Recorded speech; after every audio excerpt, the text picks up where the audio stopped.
Arabia's great advantage has long been its location.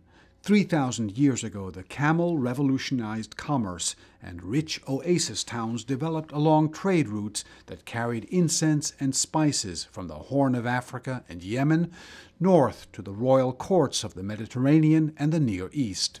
What we're trying to demonstrate is the way in which ancient Saudi Arabia was vitally connected through its incense trade routes to all of the ancient world, and the way that its connections to the world changed in nature with the arrival of Islam. So whereas the roads of Arabia in the first part, the pre-Islamic, are as it were leading out of Arabia, in the second, with the emergence of Islam, the entire Muslim world's focus is on Mecca. The exhibition's 320 objects include over 2-meter-high stone colossuses that reflect the influence of ancient Egypt but have their own distinct style. There is also gold jewelry and fine glassware, all of it around 2,000 years old. Certainly the West, I think most of us really are completely ignorant about Saudi's past, and its Muslim history has also been often misunderstood.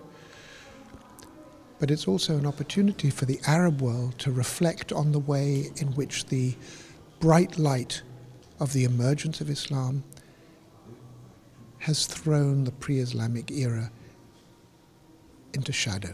Archaeological finds of the last few decades show that far from being an empty desert, the Arabian Peninsula has been populated by groups who engaged in trade and cultural exchange with ancient Egypt, Syria, Babylonia, and the Greco-Roman world.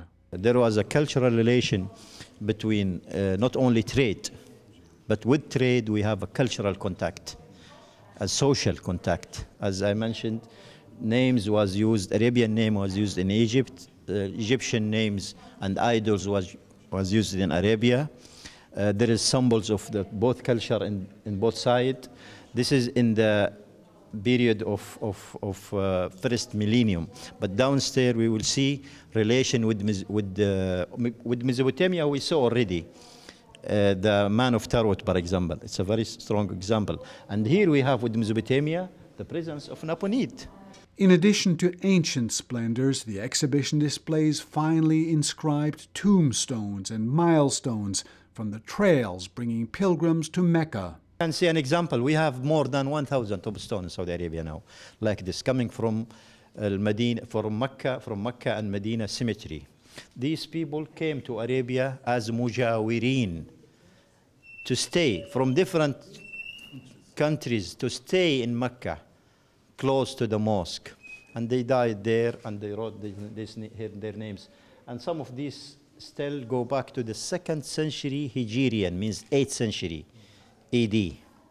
Some of them late, but we have some, and you can see through these inscriptions the development of the Arabian calligraphy and script. A third section of the exhibition is devoted to the creation of the Kingdom of Saudi Arabia in 1932, including this robe and sword that belonged to King Abdul Aziz. The exhibition, which has been shown in major museums in Europe, is beginning its North American tour here. It is a revelation. It shows that the Arabian Peninsula, far from being an empty desert, has for thousands of years been home to rich and varied cultures. Burton Bolak, KSA2, Washington.